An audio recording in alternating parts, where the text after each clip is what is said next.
പ്രിയപ്പെട്ട രക്ഷിതാക്കളെ, വിദ്യാർത്ഥികളെ, എല്ലാവരും വളരെയധികം സന്തോഷത്തിലാണ്. SSLCയുടെ റിസൾട്ട് വന്നു.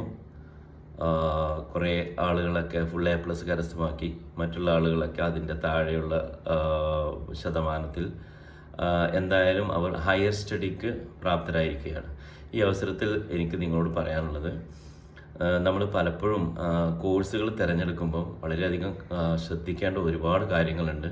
ഒരുപക്ഷെ ഇതിനകം തന്നെ നിങ്ങൾക്ക് കരിയർ ഗൈഡൻസിൻ്റെയോ അല്ലെങ്കിൽ മറ്റേതെങ്കിലും തരത്തിലുള്ള ക്ലബ്ബുകളുടെയോ അല്ലെങ്കിൽ ഏതെങ്കിലും വിദ്യാഭ്യാസ സ്ഥാപനങ്ങളിൽ നിന്നൊക്കെ അല്ലെങ്കിൽ 10ാം ക്ലാസ്സിൽ നിന്ന് തന്നെ നിങ്ങൾക്ക് ഏറെക്കുറെ ഓരോ കാര്യത്തെക്കുറിച്ചും ഏതൊക്കെ മേഖലകളിലേക്ക് പോകണം എന്നതിനെക്കുറിച്ച് വളരെ വ്യക്തമായ ഒരു ധാരണ ലഭിച്ചിട്ടുണ്ടാവാം.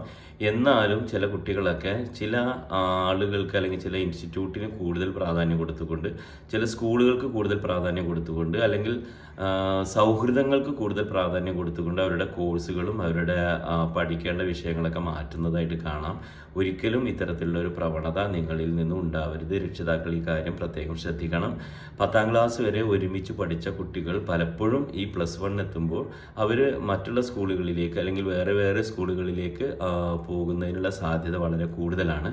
അതുകൊണ്ട് തന്നെ അത്തരം ഒരു സന്ദർഭം ഒഴിവാക്കുന്നതിന് വേണ്ടി പല കുട്ടികളും ഒരുമിച്ച് ഒരു കോഴ്സ് എടുക്കുക, ഒരു സ്കൂളിൽ അപ്ലൈ ചെയ്യുക, ഒരുമിച്ച് പഠിക്കുക എന്ന ഒരു സമ്പ്രദായത്തിലേക്ക് പലപ്പോഴും ഒരു സമീപനം കാണാറുണ്ട്. ഒരിക്കലും തന്നെ ഈ ഒരു അവസ്ഥാവിശേഷത്തിലേക്ക് നിങ്ങൾ പോകരുത്. കാരണം നിങ്ങളുടെ മൈൻഡല്ല നിങ്ങളുടെ സുഹൃത്തിനുള്ള മൈൻഡ്, നിങ്ങളുടെ സുഹൃത്തിനുള്ള ഒരു ആപ്റ്റിറ്റ്യൂഡല്ല നിങ്ങൾക്കുള്ള ആപ്റ്റിറ്റ്യൂഡ്. അതുകൊണ്ട് തന്നെ നിങ്ങളുടെ കോഴ്സ് ഏതാണോ, അത് ഏറ്റവും നന്നായി പഠിപ്പിക്കുന്ന സ്ഥാപനം ഏതാണോ അതിലേക്കാണ് നിങ്ങൾ തീർച്ചയായിട്ടും എത്തിച്ചേരേണ്ടത്.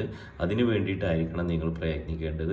അതിൻ്റെ മുമ്പായിട്ട് തന്നെ പലപ്പോഴും സയൻസൊക്കെ എടുക്കുന്ന കുട്ടികൾ അല്ലെങ്കിൽ കൊമേഴ്സൊക്കെ എടുക്കുന്ന കുട്ടികൾ പ്രത്യേകം ശ്രദ്ധിക്കേണ്ടത്, അവർക്ക് പഠിക്കാനുള്ള സബ്ജക്റ്റുകൾ ഏതാണ്, സിലബസ് ഏതാണ് എന്നുള്ളത് അവർ ഈ കോഴ്സിന് അപ്ലൈ ചെയ്യുന്നതിന് മുമ്പ് അത് പഠിച്ച കുട്ടികളെയും അതേപോലെ തന്നെ അത് പഠിപ്പിക്കുന്ന അധ്യാപകരെയും അതേപോലെ തന്നെ അതിൻ്റെ ടെക്സ്റ്റ് ബുക്കുകളും സിലബസുകളും ഒക്കെ കാണുന്നത് വളരെ നന്നായിരിക്കും.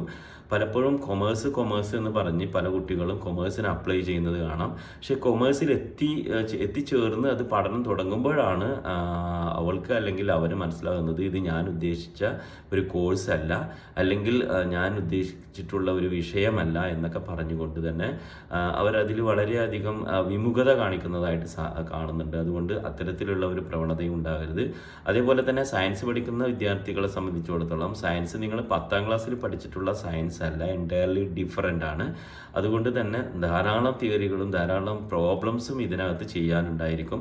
കെമിസ്ട്രി ആണെങ്കിലും ഫിസിക്സ് ആണെങ്കിലും മാത്സ് ആണെങ്കിലും ബയോളജി ആണെങ്കിലും ഒക്കെ ഒരുപാട് കാര്യങ്ങൾ പഠിക്കാനുണ്ട്. അപ്പോൾ ആ പുസ്തകങ്ങളും സിലബസും അതേപോലെ തന്നെ പഠിച്ച വിദ്യാർത്ഥികളെയൊക്കെ കണ്ടുകൊണ്ട് തന്നെ ആയിരിക്കണം നിങ്ങൾക്ക് ആ വിഷയവുമായിട്ട് മുന്നോട്ട് പോകാൻ കഴിയുമോ ഇല്ലയോ എന്ന് ആലോചിച്ച് തീരുമാനിച്ച് വേണം നിങ്ങൾ തീർച്ചയായിട്ടും മുന്നോട്ട് പോകാൻ. അതിനുവേണ്ടിയായിരിക്കണം നിങ്ങളെ ഈ ഇടവേളകൾ നിങ്ങൾ ഉപയോഗിക്കേണ്ടത്. അത് കൃത്യമായിട്ട് അറിഞ്ഞുകൊണ്ടായിരിക്കണം നിങ്ങളുടെ കോഴ്സ് തിരഞ്ഞെടുക്കേണ്ടത്. ഒരു പ്രാവശ്യം നിങ്ങളൊരു കോഴ്സ് തിരഞ്ഞെടുത്ത് കഴിഞ്ഞാൽ പിന്നീട് നിങ്ങൾക്ക് ഒരിക്കലും അത് മാറ്റാൻ സാധ്യമല്ല. പിന്നെ അതുമായി മുന്നോട്ട് പോവുക തന്നെ ചെയ്യേണ്ടി വരും.